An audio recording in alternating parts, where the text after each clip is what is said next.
When he reached the door to Mallow's office, he listened for a minute before entering. Once inside, he switched on the desk light and looked around, blinking at the sudden glare. The curtains were drawn, but there would be a line of light showing under the door. He knew there was very little time to lose.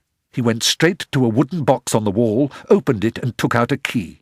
An impulse made him take out another, smaller key and try it in the lock of the small grey filing cabinet against the opposite wall. The key fitted, and Ned searched quickly about the rest of the office until he found a plastic shopping bag into which he pushed sheaf after sheaf of papers and files.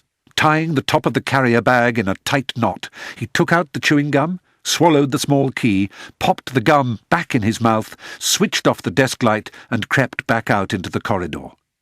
As he approached the staff quarters, rhythmically chewing on his gum, he pressed the carrier bag under his arm hard against his body to diminish the rustle it made as he walked.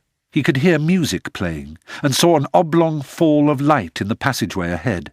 The room where Paul would be sitting had a window that looked over the passageway through which Ned had to pass.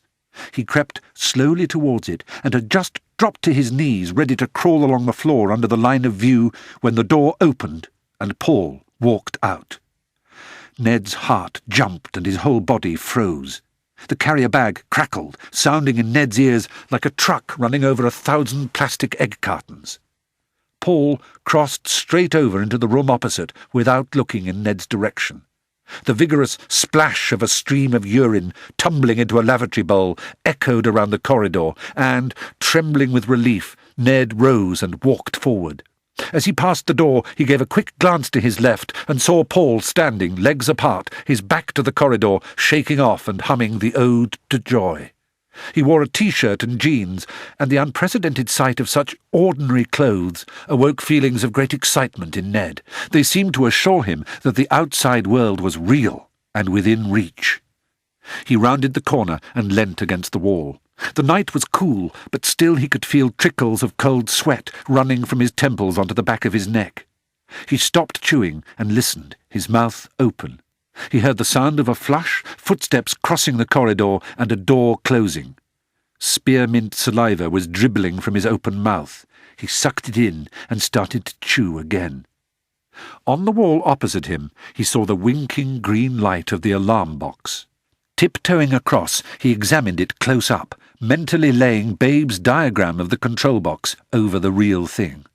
The circuit that controlled the hospital corridor was designated as Zone 4. Ned took the key he had taken from Mallow's office and tried to fit it into the master lock. It slipped out of the lock, and for one heart-stopping moment he thought he might have swallowed the wrong key. He tried again, and this time it slipped in easily. With a gulp of relief, he gave it a half-turn to the right. The winking green light became a winking red light. Holding his breath, he flicked up the fourth in a row of dip switches that ran the length of the control box and moved the key another quarter turn to the right. He held it there for a second, then switched it twice to the left, returning it to its original location. As the key passed from 3 o'clock on its way to the home position, the whole unit gave a quick, blaring bleep of such intensity that Ned almost yelled in fright. Backing into the doorway opposite, he waited, eyes fixed on the lights of the control box. The green light was flashing again, but there was a new red light next to it, which winked 4 times in succession, paused, then winked 4 times again, revealing to anyone who knew the system that Zone 4 had been bypassed. No doors opened or closed in the staff room around the corner, and no alteration came in the volume of the music emerging from Paul's radio. Only in Ned's ears had the bleep blasted like a cavalry bugle sounding in hell.